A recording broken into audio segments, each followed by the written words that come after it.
E aí, tudo bem? A gente vai mergulhar hoje na neurociência por trás do aprendizado, da aprovação em provas. A ideia aqui é bem simples: entender como a gente pode pegar nosso cérebro, que muitas vezes parece um inimigo, e transformar ele no nosso maior parceiro para a gente alcançar qualquer objetivo. Vamos nessa? Olha, quem estuda para uma prova daquelas bem difíceis sabe como é.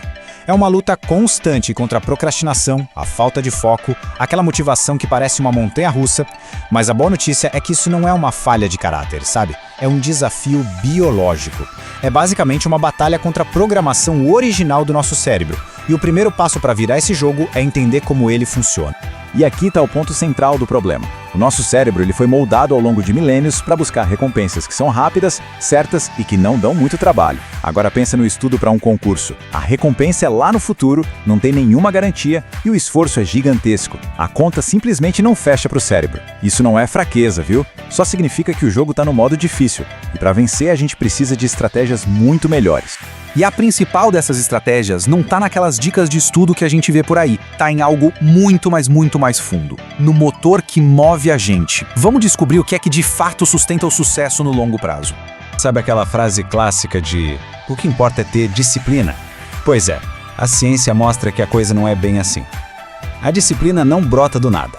Ela é, na verdade, o resultado de um comportamento que o cérebro automatizou, porque antes ele encontrou um bom motivo para fazer aquilo. Sem motivação, tentar criar disciplina é como querer construir um prédio sem alicerce. Uma hora ele cai.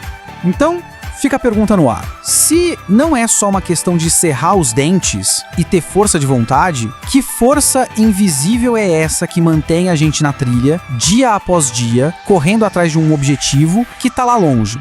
E essa imagem aqui é a resposta perfeita. As técnicas de estudo que todo mundo fala sobre, resumo, mapa mental, fazer questão, tudo isso é só a pontinha do iceberg.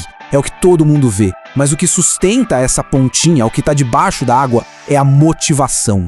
É essa base gigantesca, invisível, feita de valores, de propósito. É ela que alimenta a disciplina e faz o esforço parecer menor. E aqui, um ponto fundamental: motivação não é sentir alegria para estudar. Não é acordar animado todo dia. Motivação é ter um motivo que leva à ação, mesmo quando se está cansado, triste ou sem vontade nenhuma. Pensa assim, é o motor do carro e não a música que está tocando no rádio. O carro anda mesmo com uma música triste, contando que o motor funcione. Para ficar bem claro, pensa nessa analogia. Caminhar 18 quilômetros explorando uma cidade nova, como Nova York, parece moleza. O esforço que a gente percebe é baixo. Agora, andar esses mesmos 18 quilômetros numa esteira olhando para a parede é uma tortura. O esforço percebido vai lá para cima. O gasto de energia é o mesmo, mas a motivação muda completamente a percepção do custo. O desafio, então, é achar os motivos que fazem o estudo parecer mais uma viagem e menos uma esteira. Tá, mas como a gente constrói essa base de motivação na prática? Primeiro, conectando o estudo com os nossos valores mais profundos. É se perguntar, por que isso é realmente importante para mim, para além do dinheiro ou do status? E segundo, se apaixonar pelo processo, encontrar prazer no ato de aprender, de se tornar uma pessoa melhor, de desenvolver o raciocínio. A recompensa não pode ser só a aprovação, lá no final da linha.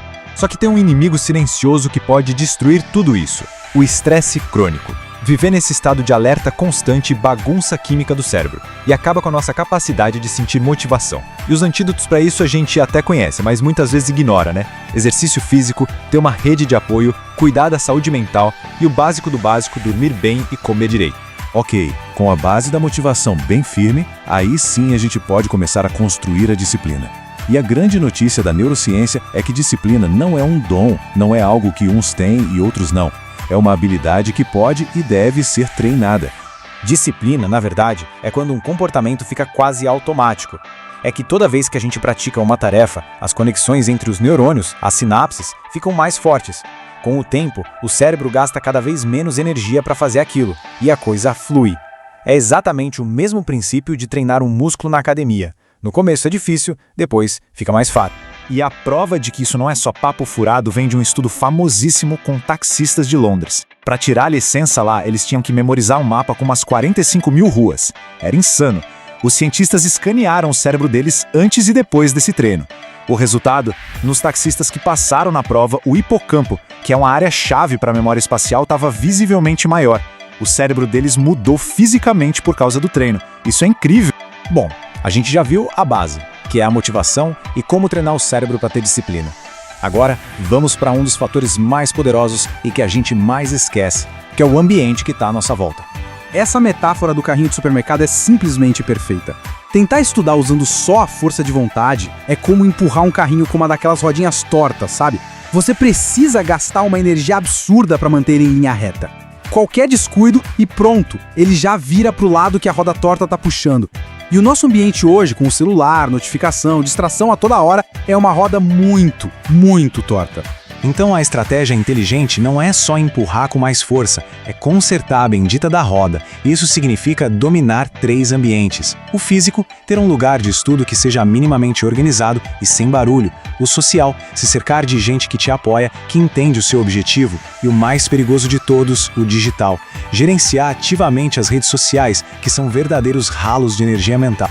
Agora sim, com a base do iceberg sólida, com motivação, disciplina e o ambiente a nosso favor, finalmente chegou a hora de subir para a ponta.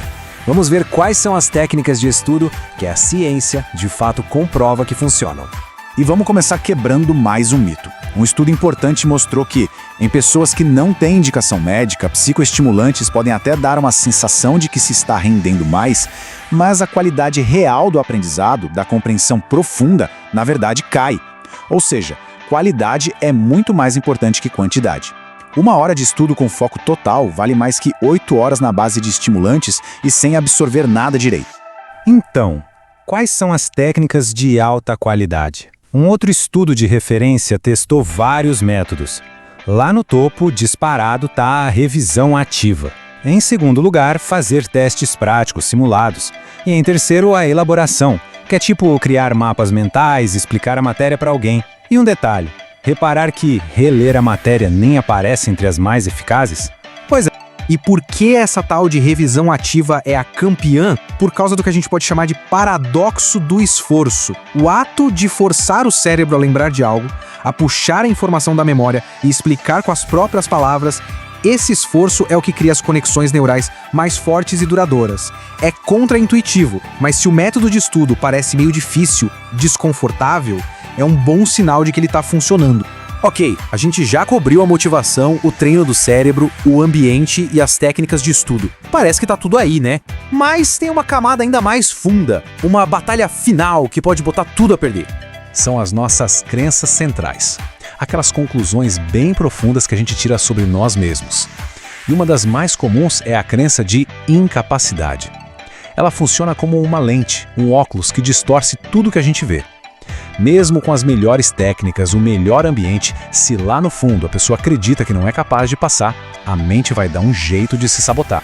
Mas a boa notícia é que essa transformação é totalmente possível. Essa aqui é uma história real da fonte que a gente usou, uma jornada que começou com reprovação em vestibular, fumando um maço de cigarros por dia e que terminou com um doutorado em neurociências. Não foi um milagre, foi um processo de mudar o ambiente, de mudar os hábitos e, o mais importante, de mudar as crenças sobre o próprio potencial. E essa é a mensagem final, a que importa de verdade.